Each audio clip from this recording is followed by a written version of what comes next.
ওম আমরা কি বানাচ্ছি আজকে? ফুচকা। আর ওম কি বানাচ্ছে? ফুচকার আলুটা ওম মাখছে দেখো। ওম কিন্তু ভীষণ ভালো ছেলে, মামাকে সব সময় হেল্প করে, তাই না? ওম কিন্তু সিক, তোমরা জানো? ওমের স্ট্রেপ থ্রোট হয়েছে, তাই ওম এখন বাড়িতে ডে কেয়ারেও যেতে পারছে না, রাইট? তার জন্য ওম মামাকে কিন্তু হেল্প করছে। সিক হলে কি হবে, ওম কিন্তু মামাকে অনেক হেল্প করে। ফুচকাটা কি হবে? খুব Yummy. ইয়ামি হবে। ওম বানাচ্ছে তো, তার জন্য খুব টেস্টি হবে, তাই না?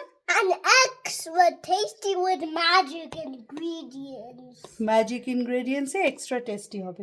সবাইকে বলো তোমরা আসবে, আমি ফুচকা বানাচ্ছি, ডাকো সবাইকে। তুমি আজকে আসবে সবাই, আমি ফুচকা বানাচ্ছি। সবাইকে ওম ইনভাইট করেছে ফুচকা খাবার। ওম এখন আলু মাখছে, এরপরে আমরা ফুচকা বানাবো। ঠিক আছে, চলো সবাইকে বাই করে দাও। বাই।